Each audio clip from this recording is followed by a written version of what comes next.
네, 5월달 됐습니다. 1, 2, 3, 4, 5월달에 중개사법 공부하지 말고 수업만 들으라 그랬더만 수업도 안 듣고 공부도 안 하고 다들 안 했죠? 이게 지금 갑자기 막 이게 이 수업 일정이 막 바뀌면서 제가 요약집하고 우리가 늦게 보내줬어요. 요약집하고 여러분들이 프린트가 지금 2개 있죠. 이제 이것부터 좀 설명드리고 넘어가야 돼요. 제가 지금 요게는 이제 요약집이고요. 아직 교재가 안 나왔습니다. 원래는 오늘 아침까지 보내준다고 인쇄소에서 얘기를 했는데 원래 저 인쇄소의 말은 짜장면 배달하는 거랑 똑같아요. 언제 보내주겠다는 거 그렇게 크게 약속 지키질 않습니다. 그래서 요게 이제 요약집이고요. 여러분들 교재에 이제 이 OX 문제 있죠. 여기 기출 천재예요. 근데 천 문제인데요. OX 천 문제인데, 근데 천 문제 더 돼요. 그냥 말이 그냥 천재라고 보시면 됩니다.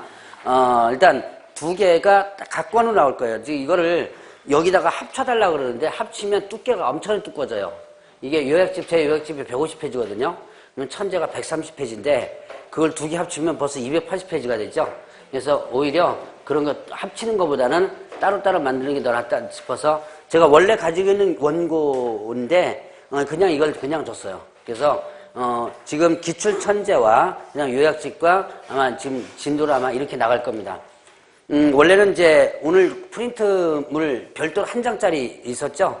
그래서 이제 원래는 이제 이거를 기출 천재가 천재 안 하고 수업 진도 끝나고 나서 저기 프린트물 8문제인가 하는 그거를 이제 원래 프리해설하고 끝내고 이제 이렇게 하려고 그랬던 게 이제 일정이 조금 많이 바뀝니다. 바뀌어서 오늘은 제가 1장짜리는 해설지를 안 줬어요. 원래 프리 해설을 하려고. 근데 해설지를 드리고 다음 주부터는 뒤에 해설까지 해서 좀 드리겠습니다. 이거 오늘 좀 매주 이렇게 나가는 프린트는 그래서 별도로 풀지 않고 여러분들 알아서 풀고 해설지 보고 그다음에 이제 수업은 일단 요약집에 있는 진도 나가면서 기출 천재를 다 못 풀어요.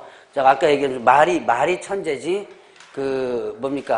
말이 천재지 천 문제가 더 된다 그랬죠. 그래서 파트별로 조금씩 해서 풀고 나머지는 여러분들이 전체적으로 한번 연습해서 풀어보셔야 돼요. 이제는 공개사 법령도 이제 공부할 때가 왔습니다. 그래서 원래는 정상적으로 딱 정확하게 하면 1, 2, 3, 4월만 공부를 해도 수업만 정확히만 들어도 5월 달부터 충분하게 공부를 할 수 있는 부분인데 이제 아마 수업을 생각보다 많이 안 들었던 부분도 있고 해서 따라가기가 힘든 부분도 있을 거예요, 아마. 특히 이번부터는 이거 왜 그러냐 이 해설 강의가 거의 없어요. 그냥 쭉 한번 정리하고 요약 정리해 나가면서 하는 강의이기 때문에 이제는 아마 조금씩 무슨 얘기인지 못 알아듣고 특히 처음 오신 분 한번 손 들어보세요. 공부 처음으로 제가 얼굴 읽는 사람도 있는데 오늘 처음 오신 분은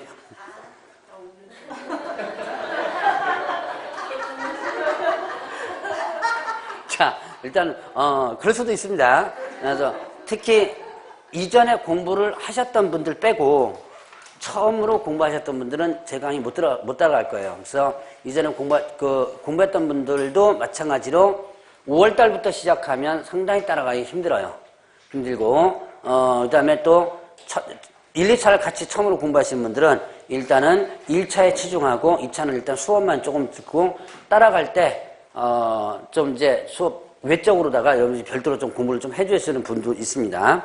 자, 일단 봅시다. 이제, 중심은, 요 총칙과, 그 다음에, OX 천재 있죠? 기출 천재. 2가지를 할 거고요. 일단은, 학원에서는, 이 파트별로 해가지고 문제를 사이사이 좀 풀어달라 그러는데, 이렇게 하면, 나중에 이거 폈다가 저거 폈다가 더 헷갈려 버려요. 그래서 한 수업 끝나기 전 한 30분 전에 오늘 배운 것들을 갖다가 쭉 해서 풀이를 하고 나가도록 하겠습니다. 이게 한 권에 연속돼 있으면 아마 세법은 아마 그렇게 되는 걸 제가 알고 있어요. 그래서 이 파트별로 끝나면 바로 문제가 나오고 그렇게 되는데 이거는 2권이기 때문에 요거 보다가 다시 요거 보다가 저거 보다가 그러면 여러분들 오히려 더 헷갈릴 수 있습니다. 물론 맞는 사람도 있지만 그러니까 일단 수업 어느 정도 정리를 다 하고 나서 남는 시간에 OX 문제를 갖다가 여기 기출천재를 쭉 한번 또 종합정리. 그러니까 2번 공부한다고 보시면 돼요. 자, 봅시다. 일단 오늘은 공직여사 시험 제도까지 나갈 겁니다. 자, 중개제도 연역 보죠. 연역, 이건 시험 문제 많이 나오진 않지만 제가 한번 넣어놨습니다. 일단은 그 중개부 효시가 언제라 그랬었어요? 고려시대 때 뭐였다? 객주라는 거였죠? 자, 객주라는 사람들이 중개업을 처음으로 시작했다. 부동산을 소개시켜줬다. 장사도 하면서. 이 객주라는 사람이 누구였었어요? 장사꾼이었죠? 객주 상인, 뭐 이렇게도 표현하는 부분인데, 자, 그러면 이제 이런 객주 상인들이 중개업을 시작했고, 조선시대는 뭘로 넘어온다? 객주 거간이라는 표현을 썼었죠? 객주 거간이라는 표현을 썼다가, 이제 이게 초중기까지 들어갑니다. 그러면 중기 때는 조금씩 분화되기 시작하면서 조선 후기 때 각해 집주림이 나오기 시작합니다. 자, 각해 집주림은 뭐야, 이거? 자, 전문적으로 부동산은 어떻게 돼요? 소개시켜준 사람이라 그랬죠. 그러니까 처음에는 뭐 했고, 장사도 하면서 부동산도 소개시켜줬다가 나중에 조선 후기 때는 뭐만 할 수 있도록 장사 때려치우고 부동산만 소개시켜주는 일들을 하게 되는 사람들이 바로 각해 집주림이라고 그랬죠. 자, 이때 바로 어떤 게 나온다? 객주거간 규칙이라는 법제가 나온다 그랬죠. 이거를 중개와 관련된 최초의 법령이라고 표현하기도 합니다. 자, 그러다가 객주거간 인가제가 나옵니다. 자, 객주거간 인가제는 언제? 1893년도에 나오게 되는데요. 이제 자유협에서 뭘로 바뀐다? 인가제로 바뀐다 그랬죠. 그래서 자유협에서 인가제로 바뀌고, 자, 근데 해방이 되면서 소개영업 취체 규칙이 나타납니다. 자, 일제시대 때죠. 일제시대 때 소개영업 취체 규칙이 나타나고, 그리고 해방이 되면서 이제 소개영업법이 나타나죠. 소개영업법이 몇 년도냐면 1961년도예요. 61년도에 이 법이 나왔는데, 처음에 이 법이 나왔을 때는 소개 영업과 관련된 모든 부분이 있다가 부동산 소개로다가 전문적으로 하던 것이 1962년도입니다. 연도수는 그냥 신경 안 써도 돼요. 자, 그러면 이때부터 이제 부동산 소개업이라는 소개자라는 표현을 썼었고, 부동산 소개소라는 간판도 있었다라는 걸 한번 얘기했던 적이 있었습니다. 자, 그러다가 이제 부동산 중개업법이 1983년도에 나오죠. 그래서 일단 허가제로 처음에 나오기 시작하다가 이것이 이제 현재는 뭐가 됐어요? 등록제가 됐죠. 자, 그러면 또 이제 국내선물 부동산거래신고의 법률 들어갔고요. 공인중개사법으로 지금 현재 나타나고 있죠. 자, 일단 여기서 여러분들이 기억할 것은 중개업의 효시 언제부터 나왔던 거다? 고려시대 때부터다 라고 하는 거 구분해 보시고요. 자, 그러면 이제 공인중개사법의 제정 목적 보죠. 자, 제정 목적. 이 법은 왜 만들었느냐 하는 거 있었죠. 자, 이거를 반드시 제정 목적은 좀 기억을 해내시라고 그랬습니다. 자, 공인중개사의 업무 등에 관한 사항을 정하여, 이거 첫 번째 하나, 공인중개사의 업무 등에 관한 사항을 정하여, 그 다음에 또 전문성 제고 둘, 그 다음에 또 뭐였죠? 부동산 중개업을 건전하게 육성, 그리고 또 세 번째 마지막으로는 국민경제 이바지 이렇게 되죠. 자, 다시 한번 보죠. 이 법은 어떻게 한다 그랬어요? 이 법 왜 만들었다?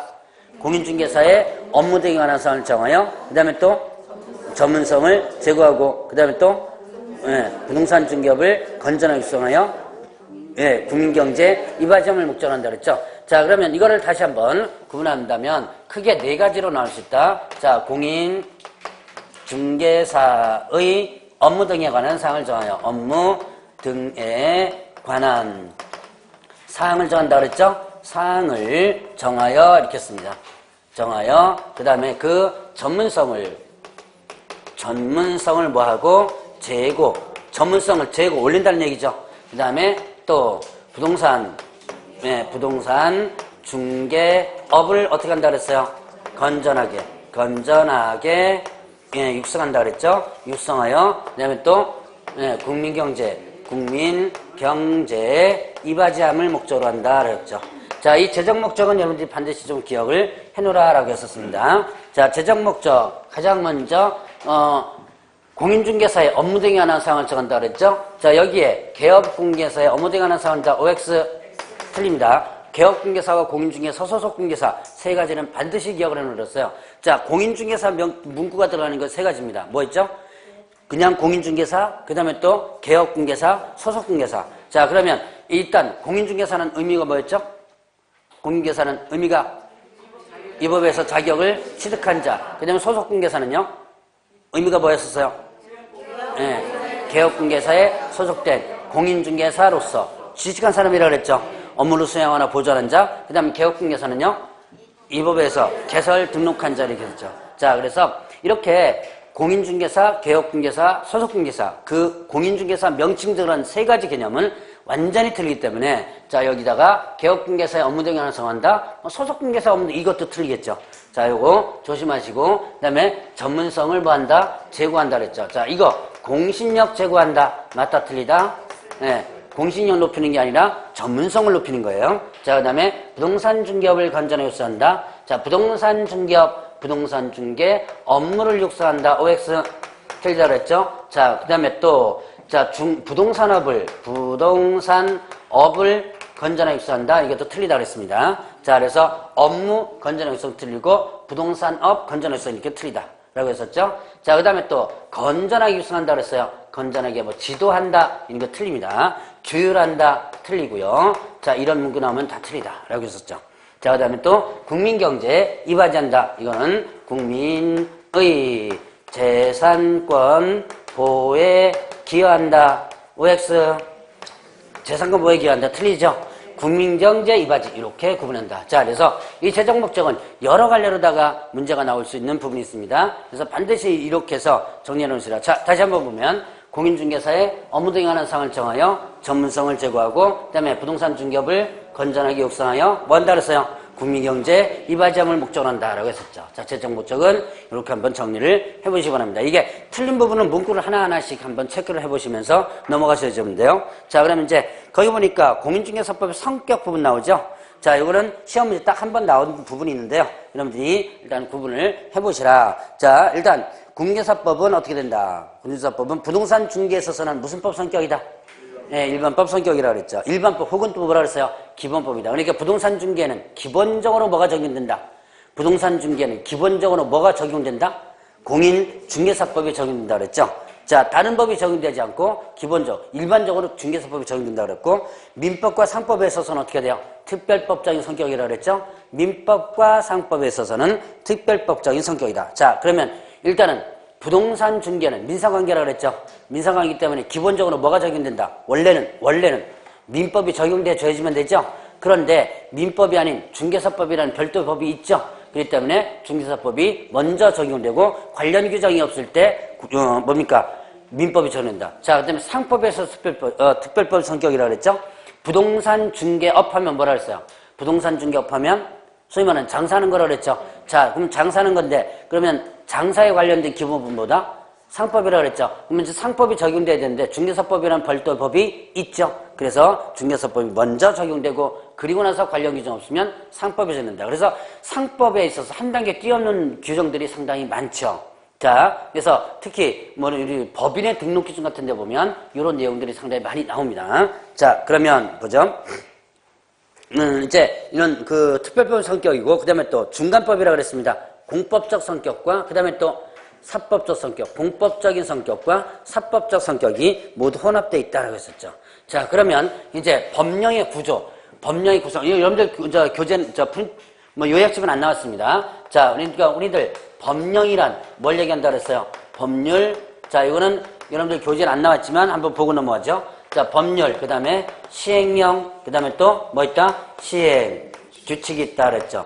자, 이거는 뭐 벌써 몇 번 얘기했으니까 이거는 당연히 이제 알고 있을 겁니다. 자, 법률은 어디서 만드는 거? 국회에서 만드는 거라고 그랬죠. 자, 그래서 국회에서 큰 틀을 만들게 되면, 그 다음에 또 이제, 나머지는 네가 만들어라. 누구한테 위임시켜준다? 시행령, 누가 만드는 거예요, 이거?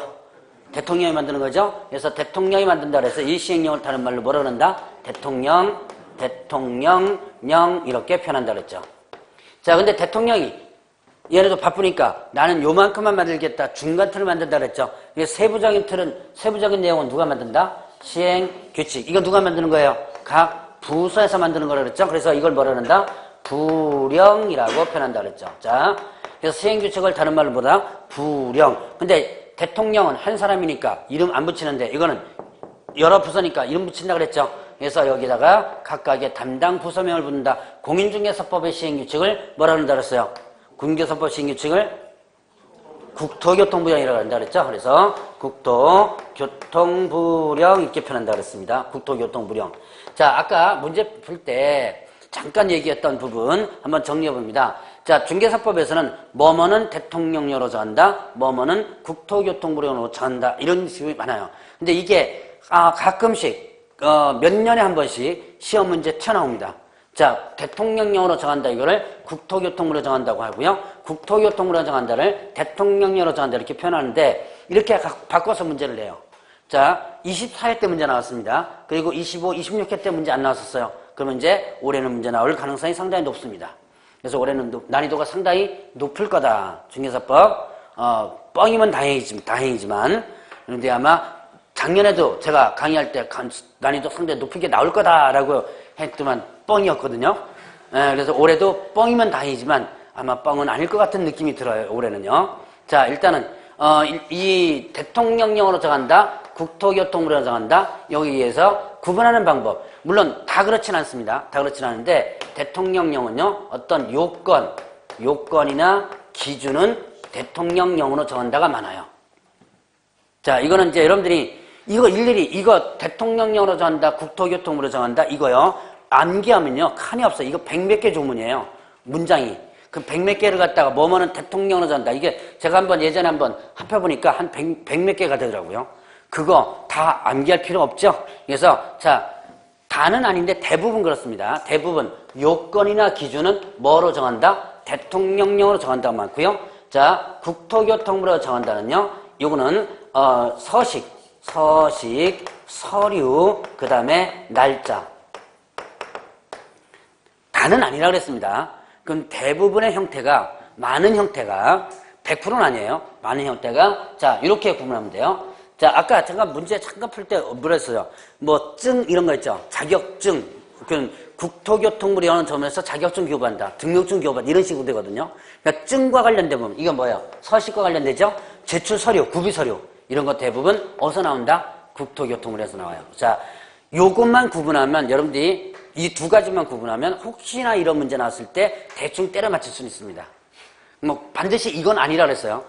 그런 많은 형태가 이런 형태가 나타난다. 다시 한번. 자, 시행령, 즉 대통령령으로 정한다는 주로 뭐가 많다? 요건, 기준. 요건이나 기준. 그래서 조금 다음 주에 배울 등록 기준 있죠? 자, 등록 기준은 대통령령으로 정한다 이렇게 되어 있습니다. 그래서 뭡니까? 법인의 등록 기준 뭐였죠? 법인의 등록 기준. 자본금, 무슨 회사? 상법상 회사 또는 하나 더. 협동조합 있죠? 자, 상법상 회사 또는 협동조합법에 의한 협동조합으로서 이때 협동조합에서는 뭐는 뺀다 그랬어요? 사회자 협동조합 뺀다 그랬죠? 제외한다 그랬고요. 자, 그래서 상법상 회사 또는 협동조합으로서 자본 5천만 원 이상이어야 된다 그랬고요. 자, 두 번째 뭐였죠? 14조에 기존된 업무만을 영위할 목적 설립하라 그랬었죠? 세 번째 뭐였었어요? 대표자는 공중에서 해야 되고 대표자를 제외한 사원 또는 얼마가 3분의 2 이상의 공중에서 해야 된다 그랬죠? 자, 그 다음에 또 실무교육 다 받으라 그랬죠? 사원, 임원 모두 받으라 그랬죠? 대표자뿐만 아니라. 그 다음에 또 사무소 갖추라 그랬죠? 자, 이런 등록 기준이나 이런 것들이 뭐한다? 대통령의 정해요. 그 다음에 구비서류 같은 거는 주로 어디서 정한다? 어디서 정한다? 이것만 구분해 보세요. 그럼 나중에 이제 요걸 기준 잡아가지고 아마 예외적인 거 몇 개나 아마 찾겨드릴 겁니다, 아마. 자, 그러면 이제 다시 한번 보죠.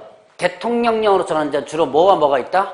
요건이나 기준. 그 다음에 국토교통부로 정하는 데는 뭐가 있다? 서식, 서류, 날짜. 날짜 같은 경우, 뭡니까? 저게 많아요. 국토교통부령이 많습니다. 날짜 같은 경우는. 자, 그래서 요런 것들 한번 구분해 보고요. 자, 그러면 이제 용어의 정의 보죠. 용어의 정의, 첫 번째 보죠. 용어의 정의에서 중개란 뭐였죠? 뭐에 대하여? 중개, 대상물에 대하여 거래 당사자 간의 매매 교환 임대차, 그 밖의 권리들 시 변경하는 행위를 알선하는 것. 자, 중개란 뭐에 대하여? 중개, 대상물에 대하여 거래 당사자 간의 매매 교환 임대차, 그 밖의 권리들 시 변경하는 행위를 알선하는 것 이렇게 했죠. 자, 그러면 이때 중개란 일단 보죠. 중개란 중개 대상물에 대하여, 중개 대상물에 대하여, 그 다음에 거래 당사자 간의 거래 당사자 간의 매매 교환 임대차 매매 그다음에 교환 그리고 임대차 그다음에 그 밖의 권리 득실 변경에 관한 행위를 뭐 하는 거다? 예, 행위를 알선한 것 있겠죠? 자, 알선한 것 있겠습니다. 자, 뭐에 대하여 다시 한번 중개 대상물에 대하여 거래 당사자 간의 매매 교환 임대차 그 밖의 권리 득실 변경한 행위를 알선한 걸 했죠. 자, 여기 알선을 업으로 행하는 것 OX 틀리다고 했습니다. 여기는 중개란 용어에서 업자가 들어가면 틀려요. 자, 그 다음에 거래 당사자 간의 매매 교환 임대차만을 알선한 것 OX 예, 만자가 들어가도 틀리죠? 뭐예요? 그 밖의 권리 득실 변경 행위도 있었죠. 자, 이때 그 밖의 권리 득실 변경에는 뭐가 있더라? 그 밖의 권리 득실, 그 밖의 권리에는 뭐가 있더라? 저당권 등 담보물건도 포함된다 그랬죠. 그래서 이 그 밖의 권리에는 저당권 등 담보물건도 포함된다. 자, 그래서 그 외에도 저당권이라든가 그 다음에 또 전세권이라든가 그 다음에 또 지상권, 지역권, 그 다음에 또 지역권 이런 것들. 자, 그 다음에 임차권이나 환매권 있었죠. 자, 임차권, 그 다음에 또 환매권 이런 것들이 뭐가 된다? 그 밖의 권리에 해당된다 그랬죠. 자, 이런 것들을 알선하는 거. 자, 그러면 중개는 뭐에 대한, 자, 이건 아마 제가 기초 강의부터 상당히 강조했습니다. 이거 모르면 중개 개념 자체를 모르는 거예요. 이때 이 중개는 뭐에 대한 알선을 중개라 그런다? 네, 중개 대상물에 대한 알선. 이거 자체를 모르면 중개자를 아예 모르는 겁니다. 그래서 이건 제가 아예 기초 강의 때부터 강조했던 부분. 이 법상의 중개는 뭐에 대한 알선만을 얘기한다? 중개 대상물에 대한 알선만을 얘기한다. 자, 중개 대상물이 아닌 것에 대해서는 이 법상의 중개에 해당된다, 안 된다?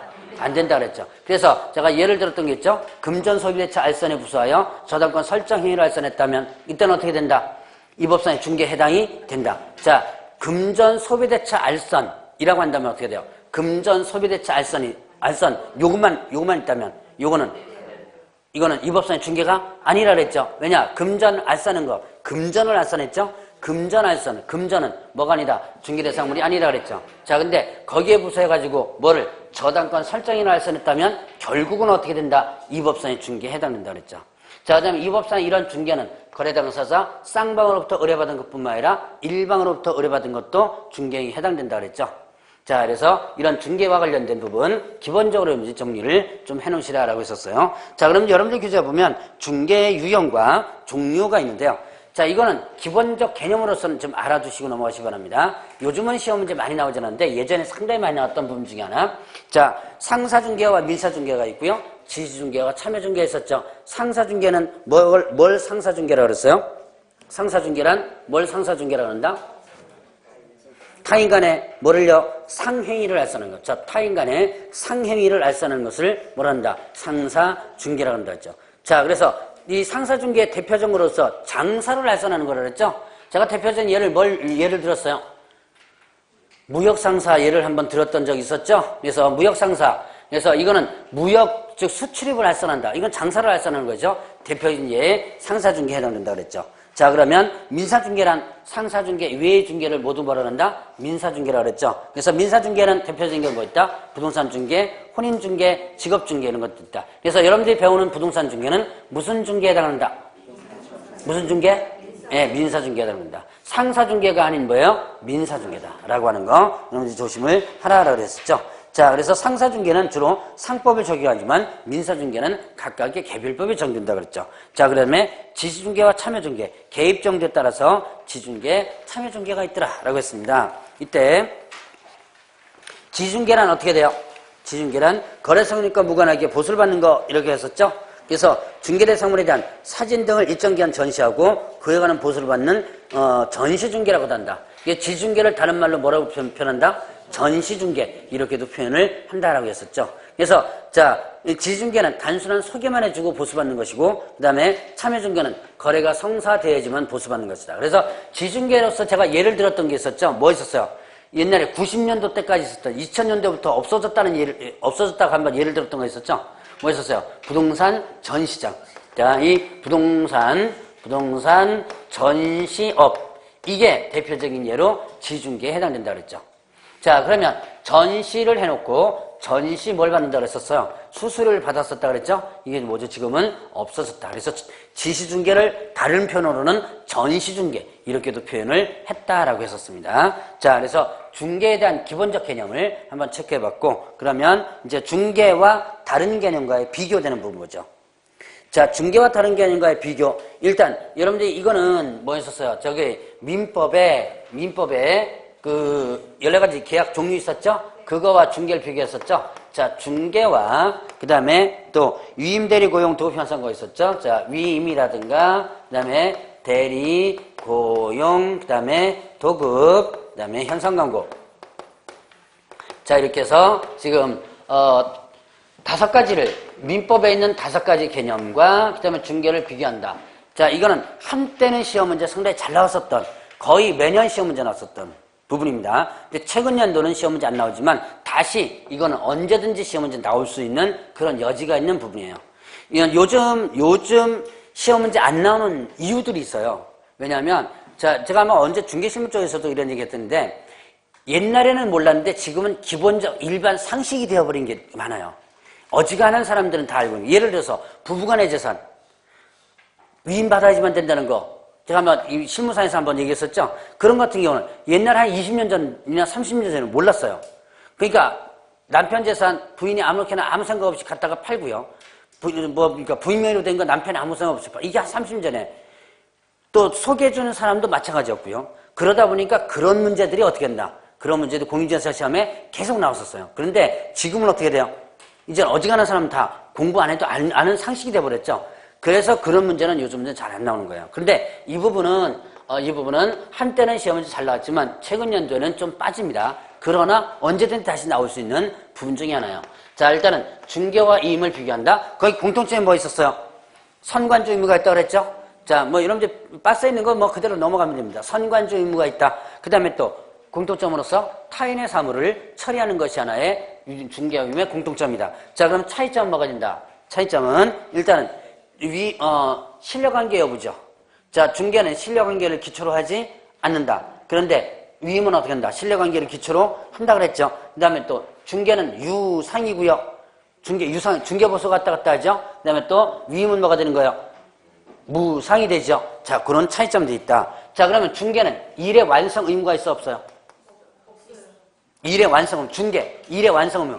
자, 의뢰받았습니다. 이거 팔아줘. 반드시 팔아줘야 되나요? 안 해도 되죠? 일의 완성 의무가 없습니다. 그러나 얘는 어떻게 돼요? 위임은 일의 완성 의무가 있습니다.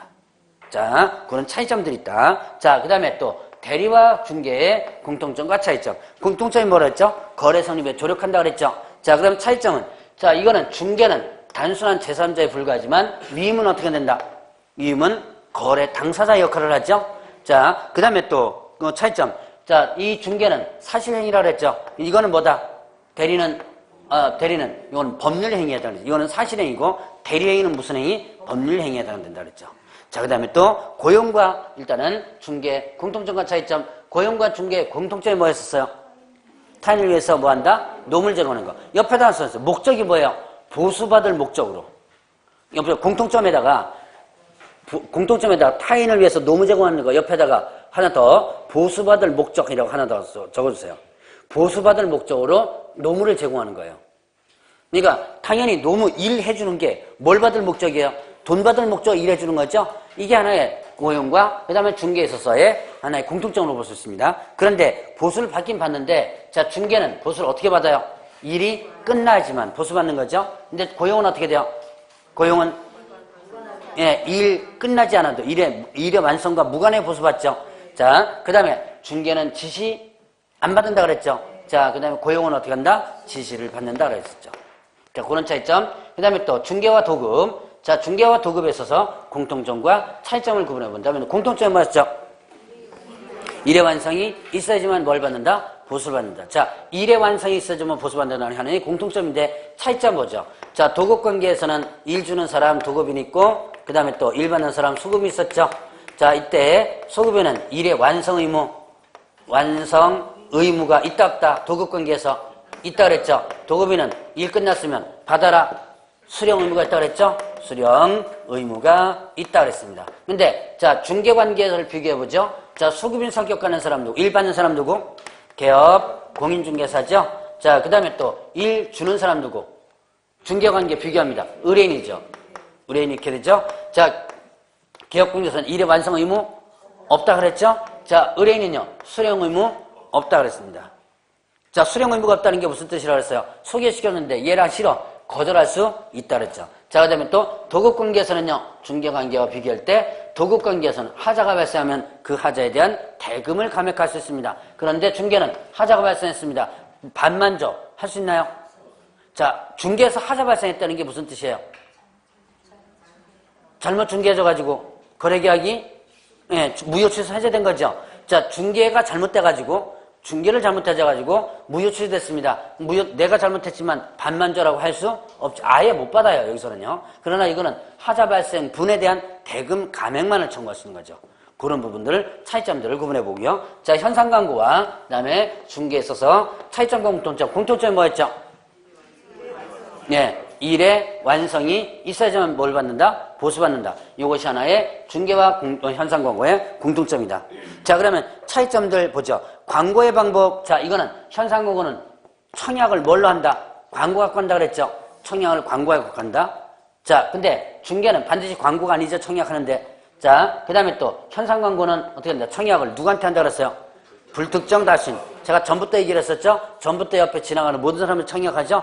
불특정 다수인 얘기하는데 중개는 누구한테 한다? 특정인에 문 열고 들어가서 특정인에게 하죠. 자 그 다음에 현상 광고는 무슨 계약이죠? 요물 계약. 그 다음에 또 편무 계약이죠. 자 지금쯤은 이제 자 현상 광고의 계약의 종류는 대충 아시겠죠? 그래서 얘는 무슨 계약이다? 요물 계약이고 물건 들고 와야지만 계약 체결되죠. 자 요물 계약이고 편무 계약입니다. 이거는요 쌍무 계약이고 낙선 계약이죠. 자 그래서 이런 것들이 여러분들이 기억을 해놔야 될 부분들. 자 그래서 이 중개라는 개념과 다른 개념과의 비교되는 부분을 한번 설명드렸습니다. 자 그러면 이제 중개란 다시 한번 보죠. 중개란 뭐에 대해서? 중개 대상물에 대하여 거래당사자 간의 매매기원 임대차 그 밖에 권리듯이 변경하는 행위를 뭐 하는 것? 알선하는 거겠죠. 자 그럼 이제 두 번째 용어정에 들어갑니다. 두 번째 용어정 이거 뭐였어요? 공인중개사. 자 공인중개사는 어떤 사람? 이 법에 의해서 자격을 취득한 자. 이 법에서 자격을 취득한 자를 뭐라 한다? 공인중개사라고 한다. 자 그러면 자격 취득하지 않은 자를 뭐라 그래요? 이제 5월달입니다. 5월달이면 이제 그 정도 수준 대답이 아니고요. 이 법에서 자격을 취득하지 않은 자를 공인중개사가 아닌 자라 그랬죠. 이제는 그 정도로 대답해줘야죠. 자, 그래서 이 법에서 자격을 취득하지 않은 자는 뭐다? 공인중개사가 아닌 자. 자, 다시 한번 자격 취득한 자는 어떻게 된다? 공인중개사죠. 이 법에서 자격을 취득한 자는 공인중개사. 그럼 자격 취득하지 않은 자를 공인중개사가 아닌 자랬죠. 자, 그럼 중개업이란 다른 사람의 의뢰에 의하여 일정한 보수를 받고 중개를 뭐 하는 거? 업을 행하는 거랬죠. 자, 일단 중개업이란 일단 중개업은 자, 이 중개업이란 업이란 개념을 일단 제가 한번 기초 강의할 때 기억나세요? 업이란 뭐였었어요? 업 장사하는 거라 그랬죠. 장사 요건 두 가지 계속해야 된다. 돈 받아야 된다. 두 가지가 있었죠. 그래서 이걸 머릿속에 항상 깔고 자 일단 중개업이란 다른 사람의 의뢰에 의하여 그 다음에 또 일정한 뭘 받고 보수를 받는다 그랬죠. 보수 받고 그 다음에 또 중개를 어떻게 한다. 중개를 업으로 행하는 거 됐죠. 업으로 행하는 거 이렇게 했습니다. 자, 다른 사람의 의뢰, 그 다음에 또 일정한 보수, 중개를 업 이렇게 했죠. 자, 다른 사람의 의뢰에 의하여 보수받아라. 돈 받지 않고 무료라는 것은 뭐가 아니다? 업이 아니다. 자, 그러면 이때 이런 판례가 있었습니다. 등록하지 않은 일반인이 중개를 해주고 자, 내가 이거 소개시켜주면 얼마 줘? 보수받기로 약속했죠. 약속을 중개인을 했는데 아직까지 보수를 받지 못했습니다. 이거 중개업에 해당된다 안 된다? 안 된다. 아직까지 뭘 안 받았기 때문에? 보수를 받지 않았기 때문에 업에 해당되지 않는다. 중개업에 해당되지 않으니까 당연히 뭐도 해당되지 않아요? 중개업에 해당되지 않으니까 자 뭘로도 처벌할 수 없다. 무등록으로서 처벌할 수 없다. 무등록업자 형벌 어떻게 됐죠? 3-. 자, 이제는 머릿속에 형벌만 자꾸, 그것만 쫙 따로따로 기억하려고 그러지 말고 자꾸 연습하셔야 돼요. 자, 무등록하면 자연스럽게 떠올라야 돼요, 이제는. 형벌이잖아. 딱, 무등록 3-구나. 자, 떠올라지면 됩니다. 계속 물어볼 거예요. 자, 일단, 무등록, 등록하지 않고 중개업하는 자는 형벌 어떻게 된다? 3-3-에도 해당되지 않는다. 왜냐? 뭐가 아니기 때문에? 중개업이 아니기 때문에. 자, 그 다음에 중개를 업으로 행하는 걸 했죠. 업이란 뭐였었어요? 업, 계속적, 반복성이었죠. 계속적, 그 다음에 또 반복적 이 부분이 있었죠. 계속 반복, 우연한 기회 일에 건물전세 계약 중개하고 보수받았습니다. 이거 중개업에 해당된다 안 된다? 우연한 기회라고 한다면 일단 해당되지 않는다라고 했었죠. 자, 그래서 계속적 반복적이만 된다라고 했었고요. 또 하나 있었죠. 사회통념상에 뭐 있었어요? 사업수행 있었죠? 사업수행 있었습니다. 사회통념상 사업수행, 어떤 사람이 사무실 내고 간판 걸었습니다. 그리고 1회 뭘 해줬다? 중개를 해주고 보수받았습니다. 이거 무등록이다, 무등록 아니다? 무등록. 자, 사무실 내고 간판 걸고 1회 중개 주고 보수받았다. 한 번 한 거죠? 이거 무등록이다, 무등록 아니다? 무등록이죠. 자, 이거 누가 찌른다 그랬어요? 예, 그건 기억나죠? 옆집에서 찌른다는 것은. 자, 등록할 때 조심하라고 했던 거죠? 여러분 이제 중개사무소 개설 등록 신청할 때 자, 사무실 구하고 간판 걸어놓고 다 요건 갖추고 나서 그 다음에 등록 신청하죠? 아직까지 등록 통지가 안 됐다라고 한다면 어떻게 된다? 이거 한 번 한 거. 이건 사무실 냈다면 어떻게 된다? 사회통념 상에 보면 사업수행에 해당된다. 무등록이 해당된다. 그래서 모의고사에서 나왔지만 뭐 했었어요? 등록 신청한 상태에서 업무했다면 이게 해당되죠. 무등록에 해당된다 그랬습니다. 자, 그래서 요거 업이란 개념. 자, 다시 한번 중개업이란 어렸어요. 다른 사람의 의뢰에 의하여 일정한 보수를 받고 중개를 하는 거, 업으로 행하는 거. 업에는 요 두 가지 조건이 있었고요.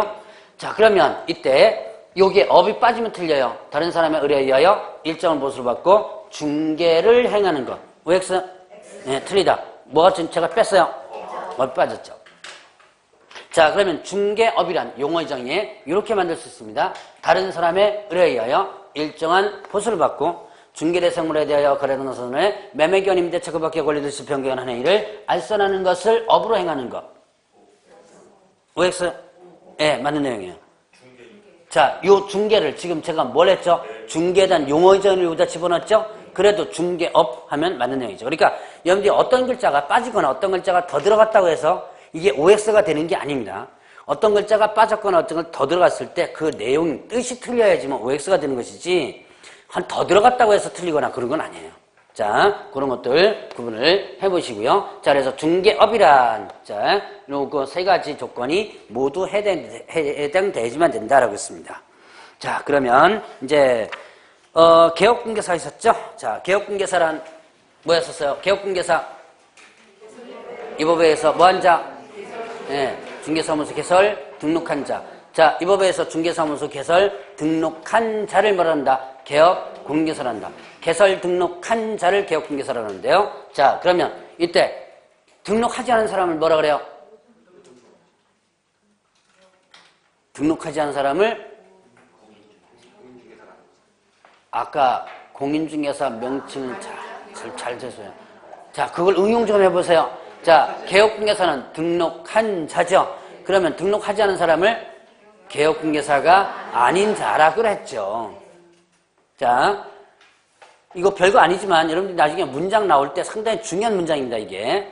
자, 그러면 일단은 개업공개사는 이 법에서 중개사무소 개설 등록한 자를 얘기한다 그랬습니다. 개업공개사는 뭐가 있다? 법인인 개업공개사, 그 다음에 또 공인중개사 개업공개사, 그 다음에 또 뭐가 있다? 부칙 개업공개사 있죠. 자, 그러면 이때 법인의 개업공개사 중에서 또 뭐가 있었어요? 특수법인이 있었죠?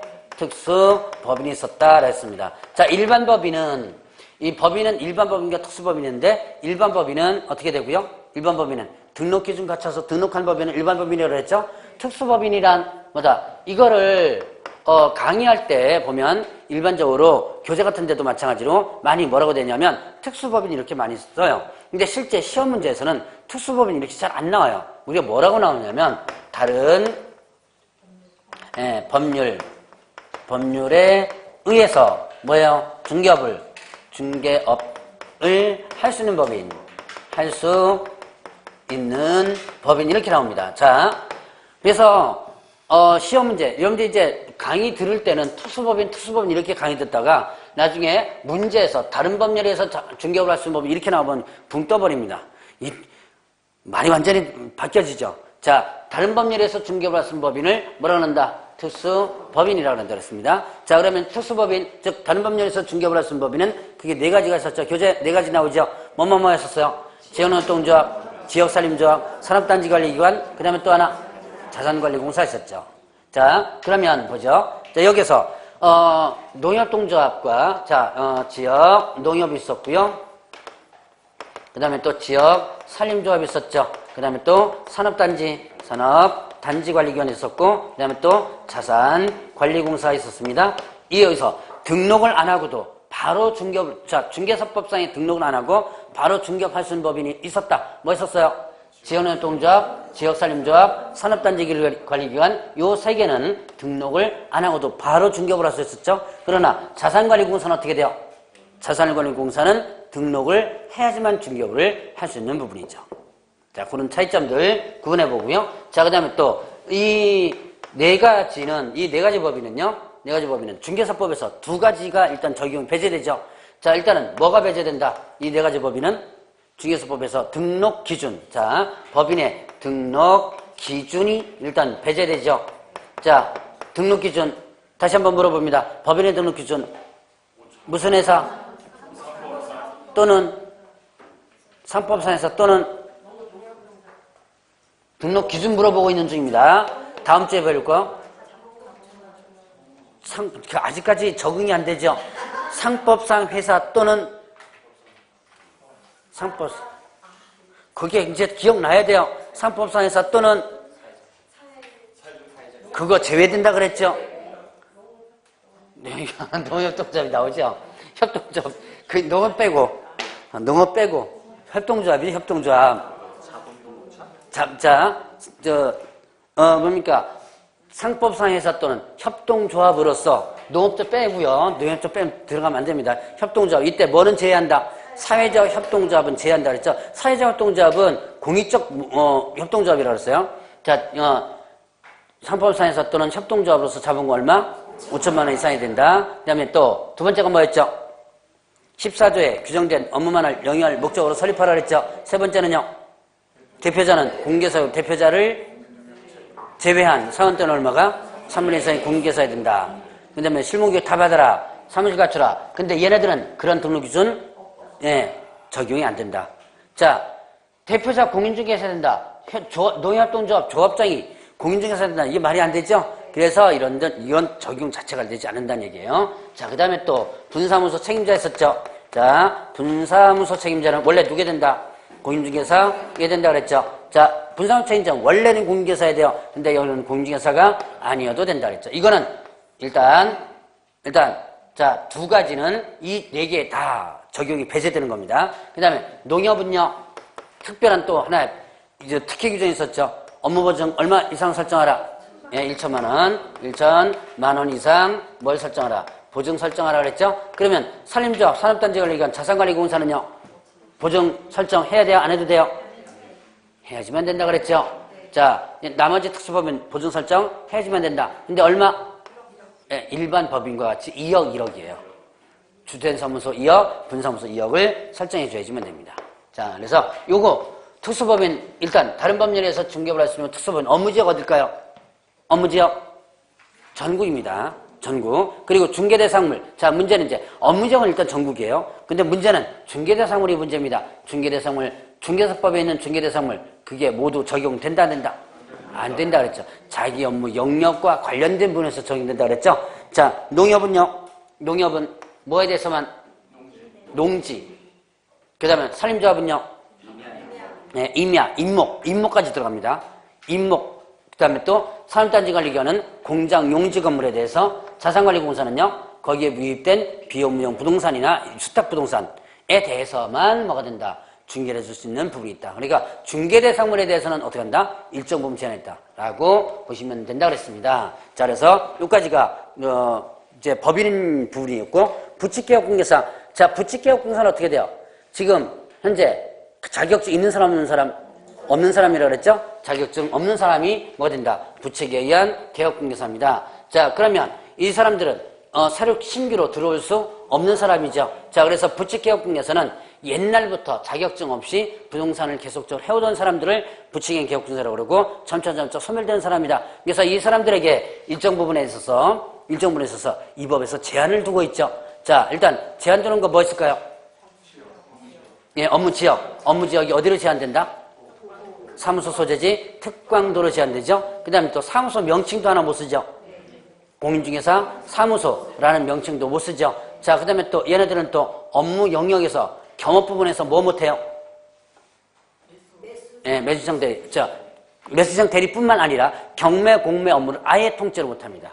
자, 이런 것들 좀 제한되는 부분들을 일부분 한번 봤습니다. 자, 그러면 이제 개업공개사는 부칙형 개업공개사는 부칙개업공개사 자체로서는 문제가 잘 안 나온다 그랬어요. 대신 이런 문제 나온다. 모든 개업공개사 이런 식으로 문제 나와요. 그래서 모든 개업공개사 업무지역은 전국이다. OX. 네, 틀리다 그랬죠? 자, 이런 식으로 나와요. 모든 개업공개사는 경매, 공매 업무를 할 수 있다. 네, 틀리다. 이런 식으로 문제가 나온다 그랬죠? 자, 그러면 이제 뭐가 되냐면 소속공개사하고 중개보조원 물은 뭐죠?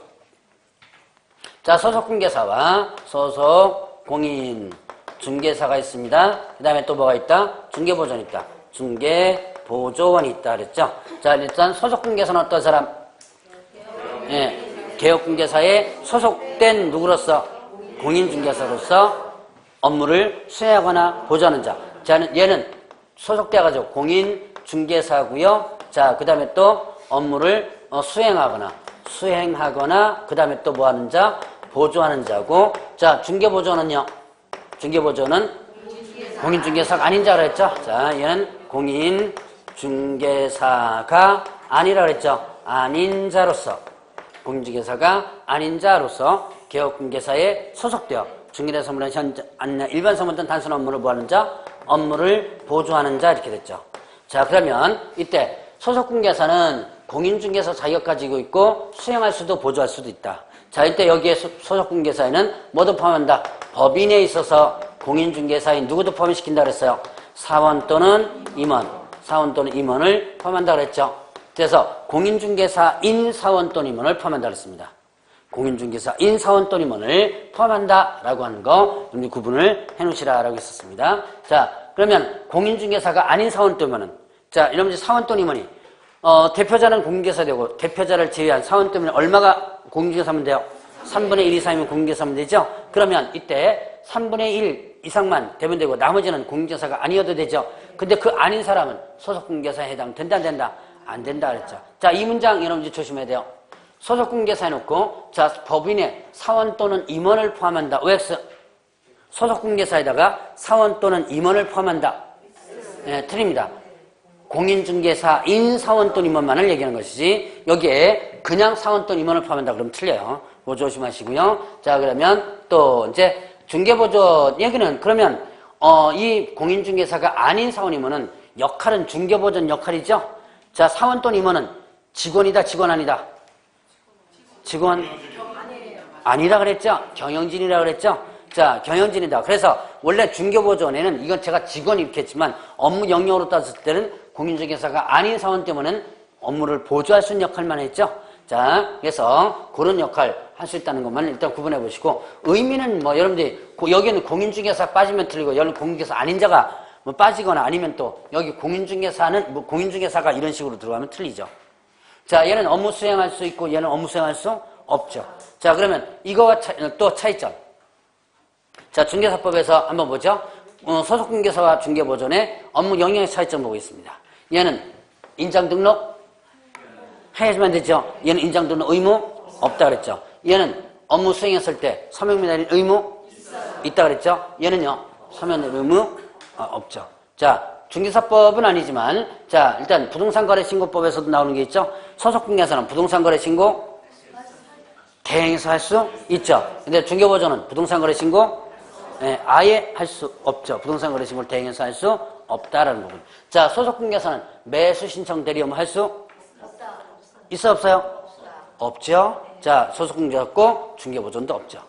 자, 대략 이런 것들. 나중에 이거 두 개만 가지고도 이렇게 비교하는 문제가 나올 수 있습니다. 자, 요까지 하면 이제 뭐냐면 업무 용어의 정의를 한번 봤습니다. 자, 좀 쉬었다가 공정책심의위원회 부분 들어가도록 하겠습니다.